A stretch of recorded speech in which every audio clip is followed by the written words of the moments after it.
Shalom saudara yang dikasihi oleh Tuhan.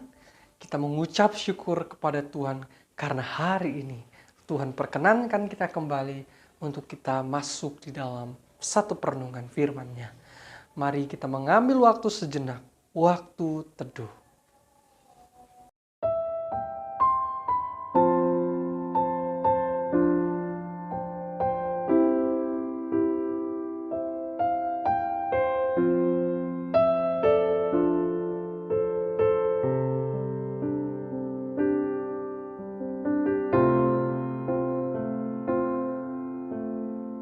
Saudaraku yang dikasihi oleh Tuhan, firman Tuhan hari ini terambil di dalam 2 Samuel pasal yang ke-13 ayat yang pertama sampai ayat yang ke-22.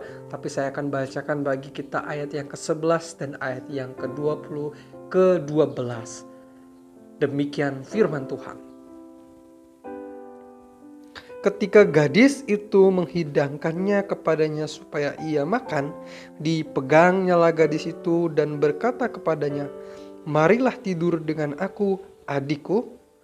Tetapi gadis itu berkata kepadanya, "Tidak, kakakku, jangan perkosa aku, sebab orang tidak berlaku seperti itu di Israel. Janganlah berbuat noda seperti itu." Saudaraku yang dikasihi oleh Tuhan, kita melihat bahwa betapa seriusnya dosa. Kita betapa melihat dampak dari dosa itu sangat-sangat besar. Kita melihat bahwa kita hidup di dalam dunia ini di dalam dua sisi. Sisi keduniawian dan sisi kerohanian. Saudara, orang Kristen yang hidup di dalam keduniawian tidak dapat dikatakan sebagai orang Kristen sejati. Karena pada dasarnya mereka adalah orang-orang yang bebal. Saudaraku, di dalam perikop, saudaraku, di dalam firman Tuhan hari ini kita melihat bahwa Amnon juga memiliki sifat, memiliki karakter yang bebal. Dia dibutakan oleh keinginan hatinya, dia dibutakan oleh hawa nafsunya, dia dibutakan oleh karena hasratnya. Saudaraku, sifat dan karakter yang cenderung di dalam dosa adalah sikap orang yang bebal. Sama seperti kita melihat bahwa Amnon menginginkan adiknya, yaitu Tamar. Dia menginginkannya sehingga ia berbuat sesuatu yang membuat adiknya menjadi tidak lagi kudus. Ia memperkosa adiknya. Ia berzinah dengan adiknya. Saudara, perzinahan ini membawa hidup mereka ke dalam ketidakkudusan. Perzinahan itu membuat mereka hidup di dalam yang namanya keberdosaan. Sehingga ini berlaku di dalam keturunan Daud.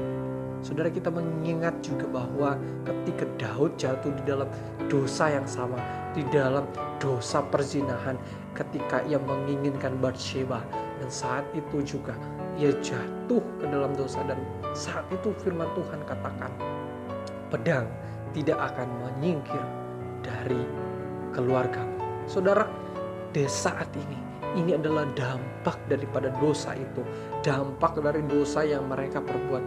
Dan ketika kita melihat saat ini, dosa itu adalah sesuatu yang serius, saudara. Dosa adalah sesuatu yang tidak bisa diajak kompromi. 30 menit gampang sekali kita berbuat dosa. Tetapi dampaknya itu bisa sampai ke 30 tahun yang akan datang. Saudaraku yang dikasihi oleh Tuhan, dosa menyebabkan kita hidup tidak benar, hidup tidak kudus, hidup tidak layak di hadapan Tuhan. Saudara, engkau dan saya hari ini diajarkan bagaimana kita bertahan untuk menjaga kekudusan kita. Kita diajar untuk benar-benar tidak kompromi dengan yang namanya dosa. dosa dengan pikiran kita, dosa dengan perkataan kita, dosa dengan perbuatan kita. Karena dosa membuat kita hidup dengan tidak benar, terutama ketika kita menginginkan sesuatu.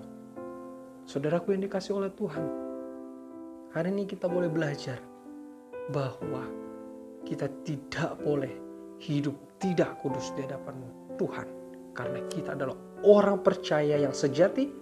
Karena itu kita harus mengusahakan untuk terus hidup kudus, karena orang yang hidup di dalam kekudusan, orang yang hidup terus di dalam kekudusan, maka ia akan terus memandang pada Allah, ia akan terus melihat Allah, dan Allah dekat kepadanya.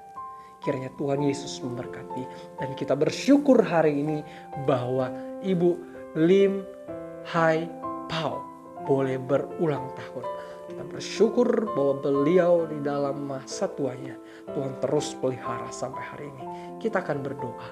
Mari kita berdoa. Kami bersyukur Tuhan buat kasih-Mu kepada kami, buat firman-Mu yang telah kami dengar.